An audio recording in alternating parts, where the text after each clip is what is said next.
All right, cool. We're going to get started here with our first session, marketing. This is Patrick Osborne, who's the Coastal Carolina social media manager for all of the athletics departments. And with him is Matthew Gilbert, who is in marketing and is a lecturer here at Coastal Carolina. Teaches several classes. He focuses on artificial intelligence, marketing, technology, and sharing social media and sports marketing. So I'm going to let these two guys kind of talk about marketing athletics. Excellent. So I'll do the first part, and then I'll have you do your middle, and then I'll just the bread on the sandwich. Yeah, works for me. Okay. All right, well, welcome everybody. We're gonna give you an overview and some of the details about how we marketed ourselves during the College World Series. Patrick actually has most of the meat of this presentation, and I'm the bread on either end of it. So I'm gonna get us started, and then I'm gonna hand things over to Patrick, and then Patrick's gonna give it back to me. So welcome to Amplifying Teal, showcasing Coastal Carolina University at the College World Series. Okay, so we're gonna talk about the opportunity first. So this is an enormous stage at the College World Series, right? You have a huge audience. I'm gonna go into some of those numbers. So at the College World Series, it's the premier college baseball championship. It transforms Omaha, right, into the epicenter of collegiate athletics. So total attendance in Omaha is about 343,000 people. It generates $115 million for Omaha specifically. That's the economic impact of it. And peak viewership during the finale was about 3 million, 2.8 to 3 million viewers. So it's pretty significant, right? There's a lot of people watching. There's a lot of benefit that comes from it. So it's a big deal, obviously. Oops. So the College World Series stands as one of the NCAA's most visible championships, blending competitive drama with cultural celebrations across 2 weeks of national coverage. Okay, what is going on here? Okay, so just to compare the College World Series to some other national championships, it's smaller relative to them, but it still has an impact nevertheless. So if you look at the men's basketball final, you had 18 plus million viewers, 66,000 people in attendance. College football playoff, about 22 million viewers, and you had obviously the single game, winner takes all format. And then you have the College World Series, which is 1.21 million average viewers. Again, it peaked with the finale at 3, and then that's a 2-week tournament. Okay, so while the College World Series viewership differs from basketball and football, its sustained 2-week presence and consistent 20,000 plus crowds create a unique national visibility, unique opportunity for those teams that are playing in it. So it's more than a tournament. Ultimately, it's a cultural brand that elevates college baseball, unites fans across the country, and showcases Omaha on the national stage. So now I'm going to hand this over to Patrick. He's going to talk about the details of the strategy. And do you want me to click through for you? Yeah. Okay. So just kind of give me, I'm going to go over here. Perfect. Hey, everyone. I'm Patrick. Like they said, I'm our Associate Athletics Director for Social Media and Brand Engagement. I oversee our social media, marketing, and creative new media departments here at Coastal Carolina. I'm really excited to talk about the strategy of what we went into here with this Omaha trip with you all. Because a lot of times, I get students all the time who want to reach out. They want to work in social media, and they want to come be part of the team with the mindset of, oh, well, I have social media, so I can run your social media. Or, I have TikTok. I like TikTok. That means I got this. I'm ready. And while there is a baseline of truth to that, that they do have a understanding of social, there's true thought and strategy into what we're doing and what we want to accomplish. I have a boss who has a very clear mission for me, and that mission is to tell our story.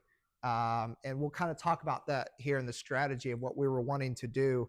And I'm just really excited to share with you some of what we were talking about. I had a great team with me. I want to lead with that of any success that we had here with Omaha goes completely first to our student athletes. I'm not there without them. It starts with them and their performance and all the stuff that they did. It starts with our coaching staff that gives us access I've worked with all kinds of coaches over my career. Some who were more guarded and didn't like the cameras around and didn't see the impact they could have. I've worked with coaches like Kevin Schnall, who wanted us in every meeting. They wanted us at every practice, every workout, every conversation, because the more information they gave us, the more we were able to tell their story. And so part of our team, our leadership group here with our Omaha structure, started with me. So I am the one that kind of puts the plan together, brings a little organization to it. I post on our accounts. I set the schedule and make sure that I kind of see myself as the conductor of the train. We're all going in the right direction and making sure it's where we need to be. We've got our assistant athletic director for creative new media, Jake Johnson. He's one of the best creatives I've ever worked with in my career, and I've been blessed to work with some really good ones. He makes me look good because he's the one driving our content. He's the one that making sure our photos all look the same, our videos look the same. He's the one making the videos. He is the one driving the momentum of what we're doing. We had Alex Souza, another assistant athletics director.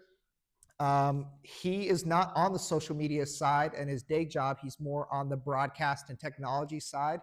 But we brought him along because he specializes in long form storytelling, which again, I go back to my mission that I had for my athletics director, tell our story. And so we brought him along to tell more of the long form coastal stories that we were able to tell.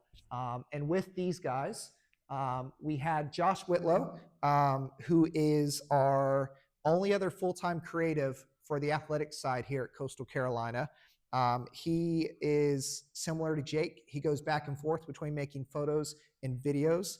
And so while Alex was making more of the newsy long form type of things, Josh and Jake were making more of the hype videos and the quick hitters that you become accustomed to in college athletics.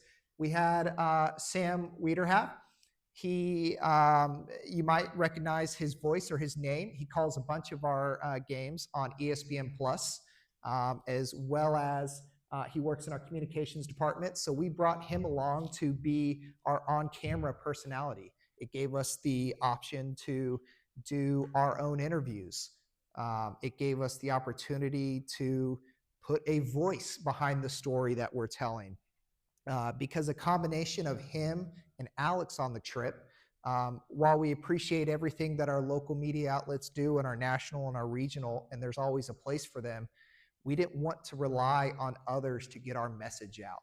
We fully felt that we were capable here inside of Coastal Carolina of doing everything. We had the written side, we had the digital side, and now we had the news side. And so that's where Sam and Alex came in. And then certainly last but not least, I don't have enough great things or time to talk about Keegan. He was our lone photographer on the trip. And Keegan, the thing that excites me the most about him is he's a student. So while some of these teams that we were going up against had 5 or 6 full-time photographers, we had Keegan. And it goes back to, we knew that we could trust him. He is one of, if not the best baseball photographers I've ever worked with in my career. And he did work that I think would make any organization in the country proud. And so this was our team, our 6 that we brought into to tell our story in Omaha. And so while we were sitting down, we didn't have a lot of time. If you know how it works in college baseball, you win your regional. We won it on a Sunday, which means we knew we were going to Auburn the next week. And we had a tight turnaround. You win in Auburn, you really only get, I think it was 3 or 4 days, and then you're on the plane and you're going to Omaha to get ready for there. So it was a quick turnaround. But in that turnaround, we wanted to figure out, how do we stand out in the crowd? Because everybody can make a cool video. Everybody can have cool graphics. Everybody can have good photos. But what makes us Coastal Carolina? What makes it to when you see us, on your social feed, you don't need to read Coastal Carolina. You know it's Coastal Carolina. And it became apparent very quickly we had the power of Teal. There's a lot of red schools out there. There's a lot of orange schools out there. My alma mater, Oklahoma State. There's a lot of red, there's blue, there's purple. We're Teal. And we looked around the field and we were the Teal school. And that was unique to us. And so we came up with the concept of turning the word teal into more than a word and a color. It is who we are. We wanted the power of teal to resonate with our fan base, because we're always trying to, like Chance says, we're trying to connect with our audience. We're trying to make them feel things, good, bad, and everything in between. And so we turned teal into not just what we wear, but who we are. And so with that, it became our identity. We wanted people, when they see teal, we wanted them to think of family. All those memories that they have at our stadiums and our games, where you go to the ballpark with dad or mom and you're hanging out as a family, and all of those great emotions file back and you're invested, because who isn't invested in family? We wanted them to think of hard work. This program isn't one where you get to just show up and do your job and go home. No, there's more to that. There's dedication. There's blood, sweat, and tears and everything that goes into it. This team didn't just wake up one day and say, we're going to go to Omaha, and that was it. No, there was real hours, real time, and real work put into what we're doing. And so we tied that to it. We tied it into a can-do spirit. There was this notion out there that Coastal Carolina was going to Omaha and we were just happy to be there. People implied that if we went 0-2, it's okay because, well, they're not supposed to be there, so they'll be happy. And we wanted to shift that narrative. We weren't there to embrace Cinderella. We weren't interested in that, because we can do it, because we have done it. And that leads into the last thing. We wanted teal to be the color of champions, because we have been champions. The 2016 national title tells you everything you need to know about our program, that we don't need those big fancy SEC letters on our chest to go out and win a championship.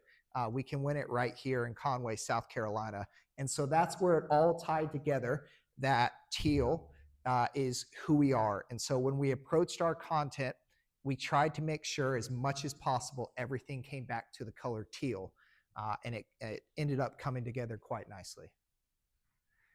So as we were going through the planning process, we really only had time for 3 real meetings.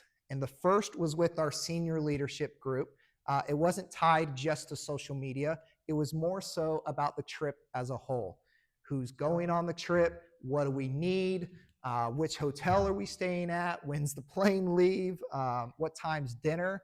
All the things like that go into a rather large operation, like getting everybody to Omaha for a trip like this. But in that meeting, with all of our senior administrators, I made sure to ask, what is our mission for Omaha? What is the story we are telling? What is the overall goal? And the goal was very simple. We're there to tell our story. We're there to capitalize on revenue opportunities, wherever they may be. And we're there to just do cool stuff. Let's be honest, that is a part of social media. We're there to do cool stuff because who likes cool stuff? Fans like cool stuff. Recruits like cool stuff. And if I can get a new fan, that's more money. If I can get a new recruit that's interested in Coastal Carolina, that's maybe our new starting shortstop, left fielder, pitcher that gets us back here to Omaha the next time. So that's our first meeting. That one happened, I believe, the day we got back from Auburn. So it's the mind shift from, we just had this amazing experience where we go to Auburn, Alabama, everybody who's not on that bus to the stadium probably doesn't believe we're going to win that series. We win it in 2. So it's this amazing rush because if you work in sports long enough, you know that home wins are good, but road wins are sweeter. That moment where it's just you and yours versus all of them and you win, it's an amazing feeling. And so it's shifting that feeling now to lock it in and get the mission done. So from after that meeting, we had our mission. So we're storytelling, we're capitalizing on revenue opportunities, and we're making cool stuff. And so from there, we had our initial meeting with just me and our team that I talked to you about. So the 6 of us. And I call this the puzzle pieces meeting. And why I call it that is I try to approach social media as a giant puzzle. So every graphic, every photo, every video, every piece of content is a piece of the puzzle. And by itself, it can be cool, it can be pretty, but it doesn't really do much for you if you just have pieces scattered all over the table doing their own thing. It's not impactful. But then when you bring those pieces together and you solve the riddle and you get the puzzle together, you get something really cool. So in this meeting, we weren't necessarily planning like, hey, after the first game, we're going to post this, and that. We're going to do this. We're going to do that. No, it was more so, what are our pieces that we're working with? What can we do? What can't we do? What do we want to do? What have others done that we want to try to accomplish? What are things that others probably haven't thought of and we want to do, and we want them thinking, how are they doing it? And so think of this second meeting not so much as the content calendar planning meeting, but just an overall, what are we even able to do? After that, I let each group kind of go through of what they want to accomplish and how they're going to do it and what they need and timelines that they need for these sort of things. And then we all kind of sleep on it. And then we come to the third meeting. And this is kind of where I try to become a little bit more of the quarterback and the conductor. And we get down to role assignments. Alex and Sam, you're going to work on a series that we dubbed CCU in Omaha, where you're going to tell our story every single day, news broadcast style. That's going to go out on Facebook, Instagram, and X. You're going to do 1 episode a day. We kind of want it to be this length. We want it to kind of tell these sort of things, and we want to give the fans a behind-the-scenes look of what it is like to be with Coastal Carolina in Omaha for however long we're going to be there. Jake and Josh, we want 2 hype videos before we play our first game. This is kind of the script that we have in mind for these. This is the mission for each one and what we're wanting them to accomplish. This is what we'd like you doing post-game and pre-game on different deals. This is content we want. And then Keegan, just shoot away, man. Give us all the photos you can get.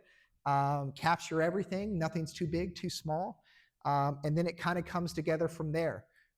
In this meeting is where I set my first content calendar for Omaha. So for reference, at any given time, I like to work in 2-week intervals for my content calendar down to the minute. So I can tell you what football is going to post next Tuesday at 7 o'clock, just because I'm a planner like that. But for something like Omaha, we don't really have that luxury because it's so results driven that unfortunately we have to work in a little bit of a shorter interval. And so I laid down our content plan through first pitch of that first game. Here's what we're going to do when we get to the airport. We're going to do this. When we land, we're going to do this. When we wake up, we're going to do this. We're going to capture practice. We're going to do this, and that. And that's kind of where we set our initial plan. And then from there, it was everybody do your job and we're going to do great.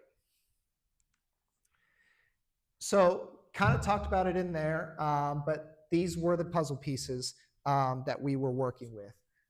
So on the revenue generation side, this was a moment where we knew not only the eyes of Conway were going to be on us, but we were going to have the state of South Carolina on us. We were going to have general baseball fans, and we were just going to have general sports fans from around the country.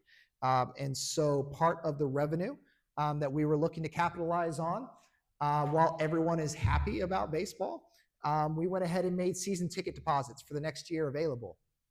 What better time to get tickets now than when everyone's excited and loves the direction that the program's going in?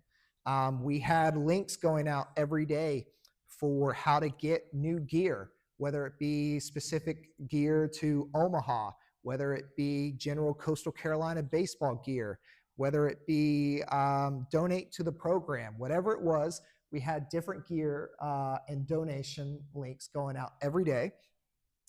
And then on top of that, it was our sponsor obligations. So everything from making sure all that our logos that were supposed to be on different graphics, photos, or videos were ready to go, because that is another one of our big drivers for social media. We want to be able to create content that sponsors can be proud to associate their brand with. And then it's a twofold. We got good content and we're getting revenue off of it. The second part was storytelling. So like I talked about, we felt in our heart of hearts that we did not need anybody else to tell our story. That would just be the bonus points. Having ESPN and Fox Sports and NCAA baseball and all of our local media cover us, that was going to be our bonus. But we felt like we have all the resources to tell it ourselves. And so that's where the daily news packages came in. It's where our hype videos came in. I think we'll showcase a little bit of those later on in this, but each one of them had a different purpose to what we were doing. We had behind the scenes content daily. We were showing everything from, the traveling on the bus. We were showcasing our guys working out, practices, walking around the fan fest, and everything in between. Because for us, the mission that we kept telling was, hey, if it's cool for us, don't you think other people back home are going to find it cool? We're in this magical place that all of us have dreamed, our careers to get to. Capture every moment, because just as in awe of this little thing that we're seeing as we are, our fan base is going to feel the exact same. And so Keegan, specifically on the photo side, was shooting almost from the second he woke up to the second he fell asleep each night. And then from there, it was just making sure that our visual content was all in line. Everything from photos and graphics all served a purpose, all worked together and brought the puzzle piece together. So while we were there, we had 3 accounts that we were primarily utilizing to push our messaging with Coastal Carolina baseball. I hate to kill the magic of Christmas here and that Santa isn't real, but head coach Kevin Schnall, if you follow him on social media, that is me. He has far more important things like focusing on which pitcher is going to pitch in that College World Series game than making sure that he's still engaging. So again, sorry, Santa isn't always real. So we had his account. And so with his account, our mission was let's make sure that we stay engaged with our mini baseball alumni who were making the journey to Omaha and making sure that we appreciated them. We always want to reach out to our fan base. Win, lose, draw, make sure that we know, or that they know how much we appreciate them being there and how much they impact us. So his, like it says, is mostly for fans and alumni. And sometimes it's just, hey, that was fun. The next account we had was Go CCU Sports. It's our main athletics account. And that one, we were primarily focused on revenue, targeting our fan base, alumni with the Teal branding and everything we've been talking about that. And it's important to note that the revenue and all things like that were primarily on CCU because that leaves the Coastal Baseball account to be all about the experience things that recruits will find fun, things that fans can connect to, and really allowed that account to focus on what it should be focusing on. And that's everything on the field, in the dugout, and things that evolve the program. And so, again, you talk strategy. If we're just using Go CCU Sports, we only hit one part of the puzzle. If we're only using baseball, we only hit one part. If we're only using Coach Knowles, we only hit one part. But instead, when we have all three, it allows us to be more flexible with our content and the things that we wanted to accomplish across the board. Once we got to Omaha, I can promise you that our team got tired of me asking this question every single day, because I was usually one of the first people they would see every day. And I'd have a simple question every day. What's our mission today? What are we trying to accomplish? What is the purpose of every post that we are going to put out today? Nothing drives me up the wall more than when I get requests for, we haven't posted in 2 days. We got to get something up. Just throw something up. Why? What purpose does that serve? Who does it help? Who gains from this? Do we gain a fan? Does somebody get more knowledgeable about us? Are we resonating with anybody, or are we just throwing something up that people are going to scroll past and ignore? Because we've all seen those accounts that post 72 times a day, and by like the 50th, you're asking yourself, why do I follow this account again? I don't want that. I'm a firm believer. If you follow my accounts, you'll see this strategy. I'm a firm believer in two things. One, every post should have a purpose. And two, silence is a strategy. I'm here talking Omaha, but I'll briefly, Chance touched on it with football this weekend. I run our football account. Obviously, the ODU result happened this weekend. How happy you think our football social media account was this weekend? Not super. If I wake up on Sunday morning and I post that touchdown highlight, you think people are going to be like, yeah, man, you know what? That 47-7 game sucked. But this touchdown, I'm back. You got me. Doesn't work that way. I know social media is known for its rational thoughts and everybody coming together and kindness, but that's why I see silence as a strategy. And so as part of that, that's why every single day when we woke up, before we posted anything, before people put manpower towards something, before they took time out of their day, I want to make sure we know what are we all trying to accomplish so that we are all moving on the same street in the same direction. And with that, one of the big things that stuck out to people from Omaha was we had two hype videos that went out before our first game. It's something that Jake, Josh, and I worked together on the scripts to try to come together to tell a story. So we had two of them. One came from Go CCU, and like we talked about, that's our fan, it's our Teal, it's our Brandon, it's that story account. And so we went ahead and used Michael Kelly. He's a Coastal alum. He's a famous actor who you've probably seen if there's any House of Cards fans. That is him.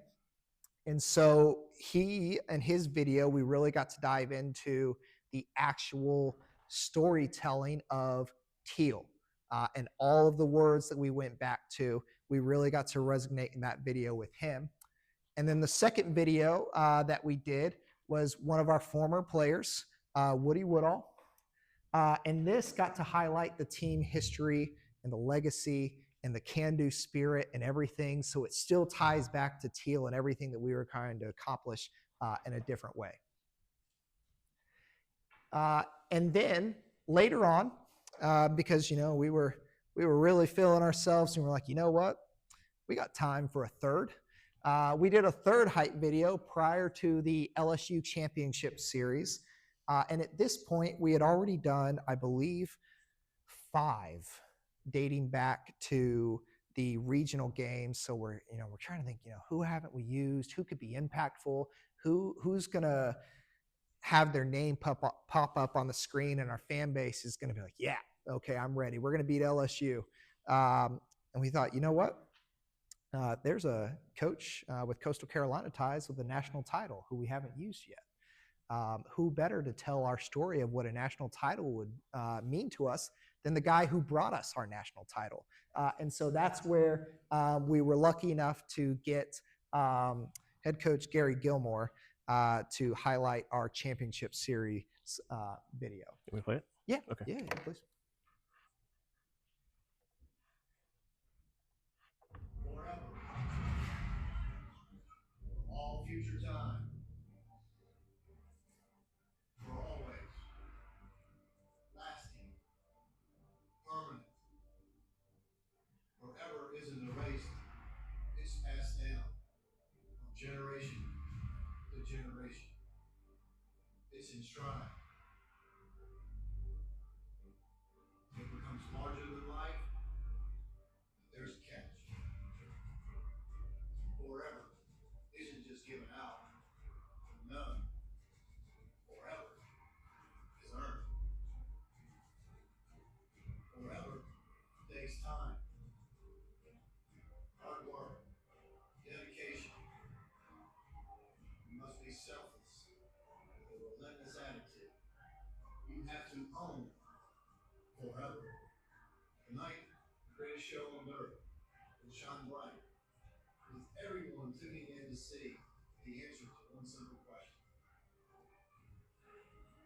Forever is calling. Who will answer?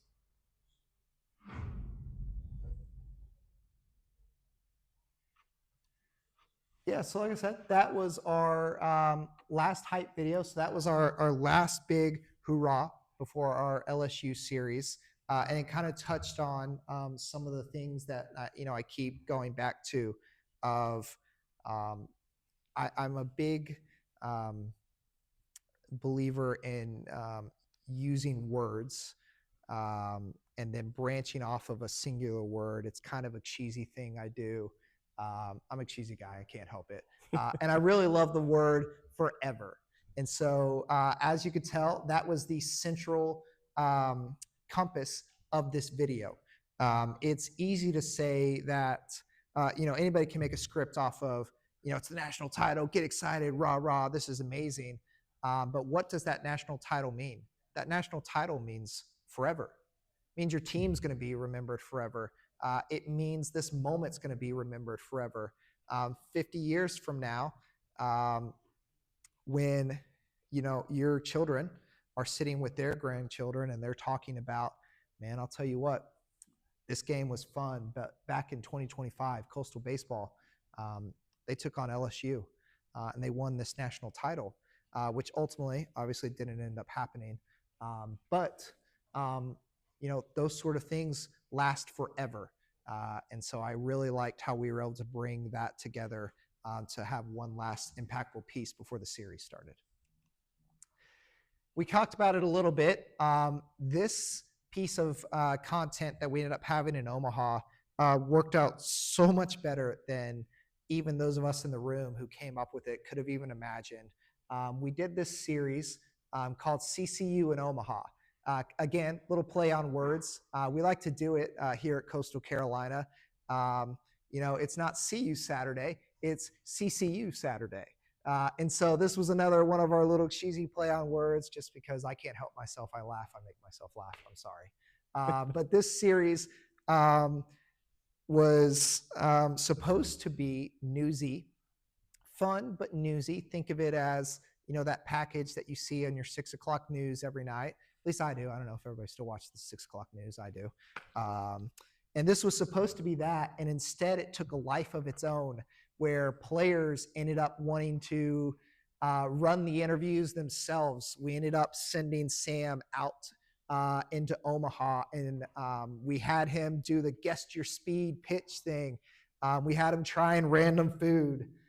We had him the shock therapy on your arms to recover. We had him do that because, hey, Sam, normal person, what is this actually like? And he was a really good sport about it. And we ended up getting 22 episodes out of this. So you think, you're on the road for 2 weeks. There were some days where we were busting out 2 episodes a day of CCU in Omaha with just a 2-man crew. And this is something that I am immensely proud of. I think Alex and Sam took this project and they really ran with it and made something that I know all of us are really, really proud of and allowed us to tell our story. I told you guys earlier how proud I am of Keegan, and that's why I wanted this slide to be in here because of that number right there. You know, we're going up against teams that have an army of photographers and creatives and all the resources in the world. And while we were blessed with 6 creatives on this trip between all of us, we had one photographer, Keegan, who is a senior this year, and somebody when he graduates is going to get the steal of the draft. And he's going to make some department better immediately day one, and I hope it's us. But while we were there in Omaha, he produced 921 photos for us that are going to live in our archives forever. And as part of this, these photos go into a system that we have called Influencer that immediately tags our student athletes and sends them a text that you've been tagged in X number of photos, gives them a link, and they can immediately go get their photos. And so what that allows us to do is now we don't have 3 accounts that we're working with. We have our student athletes who have instant access to their photos to go post on their Instagram, because let's be honest, who doesn't like posting on their Instagram? College kids are always here to update the gram. They want everybody back home to know, like, hey, you know, I'm playing in Omaha. This is cool. Look at me in my jersey. And I don't blame them. If I was a Division I athlete, I'd be posting about it every single day. So props to them on the restraint on that. But what Keegan allowed us to do was capture history in the moment. And the fact that he was able to do this by himself is something that made our team better while we were there. And I think it's just so cool that a Coastal Carolina student captured our history like that. And so we had kind of, you know, we keep talking about fan engagement, and Chance is a firm believer in, you know, making sure our fans constantly feel valued and who they are and what they do and what they bring to the table. And so we're sitting there before the LSU series, and we're thinking about all of the people who love this program and love this university, but for whatever reason, they're not able to be here with us. What would they say? And the more we thought about it, we wanted to know what they would say. And so Alex Souza brought the idea to the table, where he set up a Google phone number where we could record messages, and we put out a post and we said, hey, can't join the Chanticleers here in Omaha, but you want to let them know how you feel. Leave us a message, call us, give a message to the Chanticleers. We are going to play it for the team and on social media, and let them hear from you, the fans. Because as a student athlete, think about how powerful that is. People calling in to wish you good luck and let you know what you mean to them and what this run and this program have done for them. And we honestly didn't know the reaction we would get. We were a little nervous of like, man, you know, we're putting this number out there. Are we going to have prank calls, or is it just going to be fans of other fan bases coming in and calling? And instead, we had so many well wishes from Teal Nation that we made 3 separate videos from it. One that went out on X, one that went out on Facebook, and one that went out on Instagram. And it was just some of the most moving, beautiful messages we've ever heard. Everything from kids going through their first experience with Coastal baseball to retired Marines who had followed this program their whole life and wanted us to know how proud of us they were. And it was just a really cool personal message that reminded us and our fan base that when we took the field there in that LSU series, it was not just the guys in the dugout that were taking the field. It was Teal. It was Teal Nation. It was all of us who took the field and were competing there for Coastal Carolina. All right. So we're going to talk about the impact. What was the result of all this great work that Patrick and his crew did? So the metrics. So we gained 28,000 new followers that were added during the Omaha tournament. We had 27.4 million impressions across all the platforms that we use. So quite a bit of visibility, right? And then we had 1.2 million engagements. So things like likes and shares, comments, any kind of interaction. So definitely a huge impact as far as the visibility of Coastal goes and the engagement that that created from that visibility. Our videos, so Patrick was talking about our videos. So total, there were 3.6 million video views or views of our videos. So this is across all content during the tournament. So video content drove massive engagement with hype videos, as we discussed, daily updates, the behind the scenes footage. So it all really resonated with people who came to watch that content. It really, obviously 3.6 million, that's not an insignificant number, right? So in total, when you look back and you kind of estimate what was the total value of all the visibility, of all the coverage that we got, all the media exposure. So it was estimated that that exposure, the equivalent, if we were to have paid for it, would have been $574 million. That's a little bit of money, right? So just imagine having enough of a budget to spend that much money to promote your product, your business, your brand. We didn't have to pay any of that. That was the calculated value of all of the coverage we got in total. So really significant impact. One thing that I thought was particularly interesting, so we have 2 stores locally that sell Coastal branded merchandise. So we have one at Broadway at the beach. I don't know how many of you guys are familiar with the area, but one at Broadway at the beach, which is a heavy tourism area. And we have another in downtown Conway. And so I wanted to compare, well, how much branded merchandise did we sell in 2024 versus 2025. So you can see the numbers up here. So the Broadway at the beach location in June 2024 sold $73,000 worth of merchandise. This past June, it sold $100,000 worth of merchandise. So that's a 37% increase. The next one is even more shocking, right? So the downtown Conway location sold $47,200 worth of merchandise in 2024. And this past year, it sold $145,000 worth of merchandise, a 207% increase. So this whole run, I mean, had all kind of positive implications for us, from visibility to engagement to media exposure to revenue. I mean, revenue from branded merchandise sales, in addition to things like season tickets and any other kind of revenue stream. So really, really significant. Some of the organizational impacts. So there's a new department. So we established a new social media and creative branding department. I think that's what you oversee, right? Okay, that's what Patrick oversees. Increased fan connections. So we connected with our supporters like we never have before. It just created a buzz. There was an excitement. There was an energy about it. And university partnerships. So we collaborated across campus to boost visibility. So everybody kind of chipped in, right? There's a very cohesive, collaborative environment within all of the different departments on campus, contributing to our overall media effort.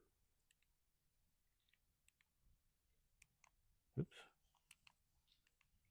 So some of the things beyond baseball. So the Omaha strategy transcended sports, and it created a blueprint of institutional branding and community engagement that extends far beyond the baseball field. So things like academic recognition, so raising the visibility of our academics, the credibility of them, raising our brand, right? I mean, how many people now know of Coastal who might not have before? And this kind of exposure really brings it to the forefront. I've talked to 3 different students over the past few months, and this isn't baseball, but when we beat BYU a few years back in football, those 3 students told me exactly that was the moment they said, let me check out that school. And they're here now, right? So the visibility of an event like this has real results. People become aware of your brand, and whether you're getting students to apply to come here or any other kind of benefit, there's an impact. When that brand visibility increases and that credibility, people want to be a part of it. Community pride, right? Like Patrick was talking about the phone number, people calling in, right? So a tremendous amount of cohesion among the community, support, enthusiasm. Student recruitment, Patrick also mentioned this, right? That addition, that knowing that we've reached that high level of performance and that this is just the first year for Kevin Schnall, bodes well for the future, right? Just the sheer fact that we got to the finals is an amazing achievement, right? So it entices students who want to come here who realize, that's a great program. I want to play for that program. And then alumni engagement. So like Michael Kelly, right?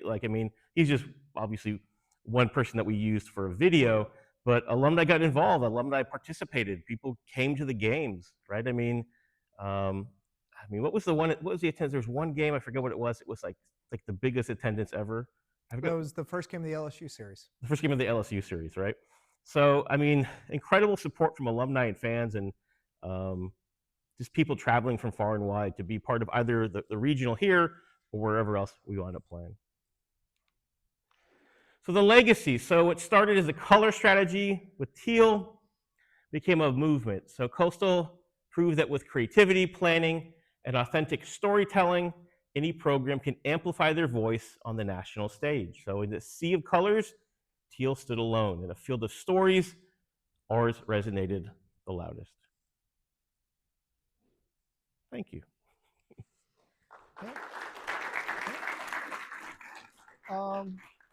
Want to open up if there's any social media marketing questions? I'm happy to answer. Yeah. Revenue as far as social media aspect.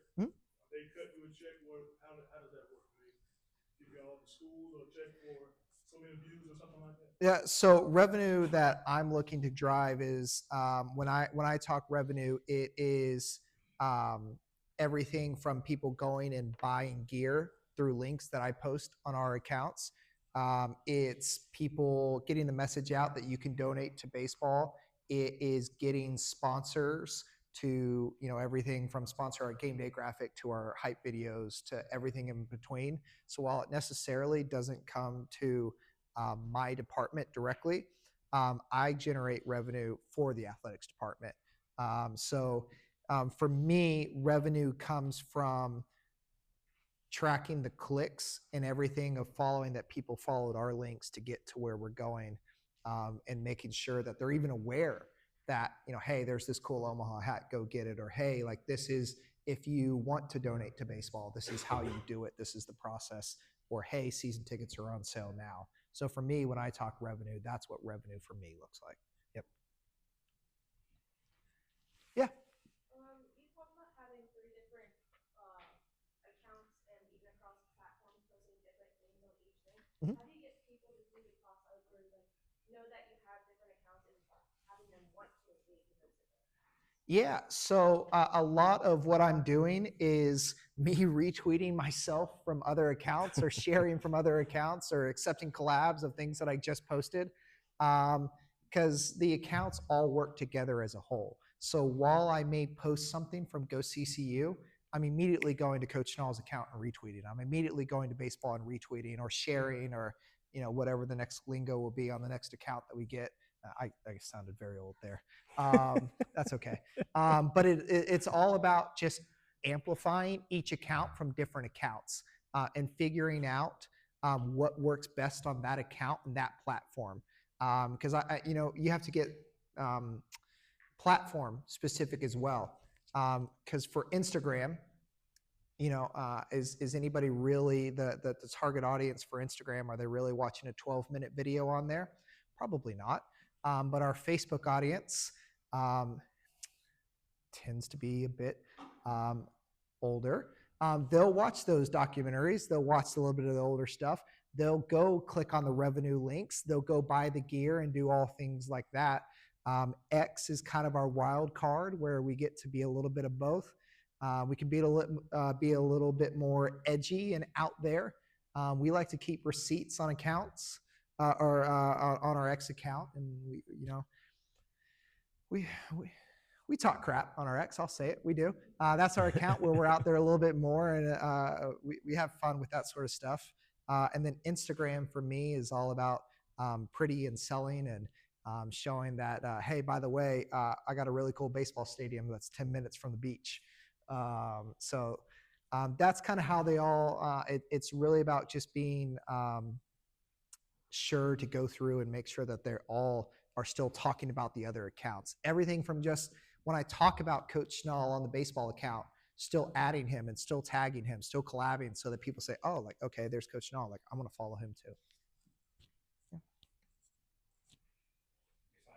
Besides followers and likes and all that stuff, what kind of analytics Yeah. programs do you recommend these guys that have like zero to no budget? Yeah. So, to track things and be able to see where stuff's coming from and going to. Yeah, so I'm a firm believer in the system I use is called Sprout Social. It's something that I am lucky that our athletics department allows me to buy and use. But early in my career, so Chance talked about it, I followed him twice. In just the worst way ever. He called me twice. I don't think I asked more than 4 questions and said, sure, I'll start on Monday. Just let me know where my office is. But early in my career at South Carolina, when I was in communications, I did not have the budget to track my own analytics and things like that. And so what I would do is, we go back to hard work and hours and time, and Chance talks about it being a lifestyle. I used Excel. I tracked my numbers by myself. I would track audience growth. I would track engagements. I would track just total followers. So off of new followers, I'd also have, just the size of the account. I would track percent of audience growth. So that just because, somebody doesn't have a lot of followers and they added some, like, okay, what is their, percentage of growth and things like that. But for years, I would sit there in Excel with different formulas, and I would track that before I got the budget to have other systems that did it for me. For me, the big ones that I always like to track and use are new followers. Because for me, I'm always looking to add new people to our group. As much as I love the followers we currently have, I'm always looking for the next follower. And then I always, and this is something that, most every account should be able to give you no matter what, is I'm always tracking engagements. Because if I'm posting something and people aren't engaging, I did something wrong. Because that's what social media is about. It's about connecting and engaging, and people sharing what you're doing and what you're trying to get out there. So for me, those are the big ones that I check and you could relatively start pretty quickly. Is, what are my followers? How does that rank compared to my competitors and who I'm out there against? What is the rate at which I'm gaining new followers to show value to what I'm doing? And then, are people engaging with what I'm doing? And are they, do they like what our message and our story is?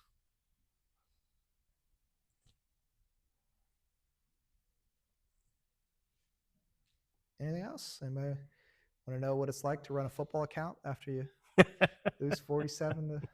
No? Yeah. Yeah. So Yeah. when do you post, like after looking like that? Yeah.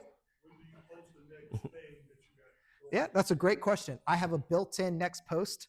It's super easy. So Tuesdays here at Coastal Carolina are Teal Tuesday. Chance, it's Happy Teal Tuesday, apparently for everybody but Chance Miller. But usually that's kind of the next one. We don't really post too much on Sundays or Mondays because Sunday everybody wakes up mad. On Monday, now they're thinking they still got that leftover mad because they watched NFL football and their NFL team might have lost. So now they're double mad. And so I really try to have Tuesday be the next day that I post, just because from there I've got the easy built-in Teal Tuesday. It's really hard for anybody to be mad about Teal Tuesday. And then you kind of slowly start to work in with more of the practice photos with the built-in generic, back to work, the grind's back, new day, new week, those sort of things to kind of turn the page. And then by Thursday, Friday, Saturday, we're right back into, Coastal Carolina is the best team. We're going to win this weekend. Let's get hyped up. Come join us. I usually try to give 48 hours to let people vent. I'm a very, very big believer in we are a public institution. So I don't block people short of it's got to hit a really big bar. They're saying wildly inappropriate things at our student athletes or coaches or whoever it is. It's something that's really crossed the line. But if it's someone tweeting us every day to every post saying, "You suck, I hate you." For me, they have every right to do that because we're taxpayer funded, and the taxpayers should be able to tell us how they feel. And so it takes something outrageous. I prefer the mute button. Just continue to yell into oblivion. But I joke with my students all the time with how to work when people are upset with your social media. If you're going to say mean things about me, make sure you at me so I can still get that engagement. So every time you yell at me and you tweet at me and you tell me how much you hate my team and yada, yada, yada, you suck, you're the worst, you're just giving me more numbers that I can take to my sponsors to try to get more money. So say those mean things, just make sure you say it to me. So yeah, that's kind of where we're at with some of that stuff. Yeah. So what type of impact of the marketing sense has the bowl game brought to the university? The Myrtle Beach Bowl? Ooh, that's a good question. I need to go in and check on some of that stuff. I mean, as far as like, I'll touch on last year. It's really unique that a hometown team gets to play in their home bowl game. Obviously, it did not go the way that we wanted. But for us, I think it's cool to be able to market that, here at our stadium, we're going to bring in 2 great teams every year that are outside of this year with us. They're going to bring more people to more hotels. They're going to go to more local restaurants. And they're going to have a good time because let's be honest, most of the teams that are coming in for this bowl game are usually coming from cold weather climates. And while I've lived in South Carolina too long, I'm wearing a sweater at 83. I get cold very easily. But for them, that 50, 60 day on the beach where it hasn't been above 20 degrees in a couple of months, it's feeling pretty good to them. So for us, the Myrtle Beach Bowl is just really cool that we get to invite 2 fan bases into our stadium and our facilities and our campus and showcase what we're about here.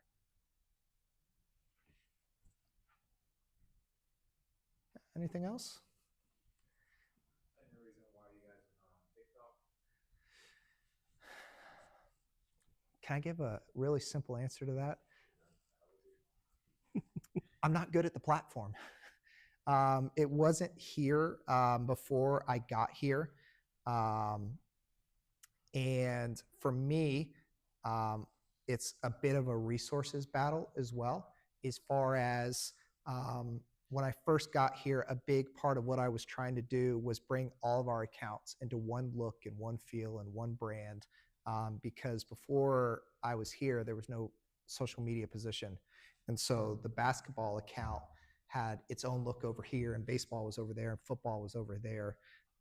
And so for me, it was trying to get the 3 platforms that we already have in sync and in uniform and together before I can even think about trying to add. I think that sometimes when people are first starting off and getting their brand on the social media, they want it all. They want TikTok, Instagram, Facebook, X, Threads. There's Blue Sky. There's Snapchat. There's all these. There's YouTube. There's all these different things.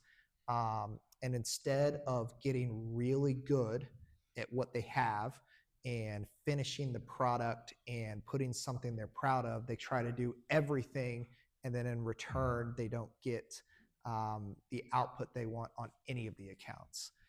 So for me, it's a deal of, I feel old on TikTok, and so I need to rely on my students a little bit more to help me with that. But first, I really want to attack the ones that we have, get good, have a solid base so that I have time to focus on adding a new platform like that. There's also another reason too, for lack of a more eloquent word, there's political reasons. Yes. So TikTok is banned on campus. Like you can't access it from the Wi-Fi on campus. So yes. I guess that translates to like no official, you can't have any kind of official Coastal account on TikTok. So I think some of the club sports teams and stuff like that might have it where it's not like university managed, but that's another reason why we're not on TikTok as well. That too. Yes. Yeah. Yes. I also just really feel old on the platform. If you feel old, I feel yeah. really old. Yeah. But truly, social media is just a fantastic tool. It has provided me an awesome career and an awesome boss. Similar to Chance, I too started off in Parks and Rec at my local hometown. I had a great experience, and it's where I learned my love for sports, which has now given me a career where I've decided to leave my alma mater to come work for Chance. And then a year later, I decided to follow him again and come here. And now I'm here talking with all of you. And so social media is a powerful tool that, as much negative is out there, the positive is so much more, and what it can bring to the table and do for you and do for your community. If that's all, thank you all for listening. Hopefully I didn't ramble on too long, and I appreciate the time. Thank you. Awesome. Cool.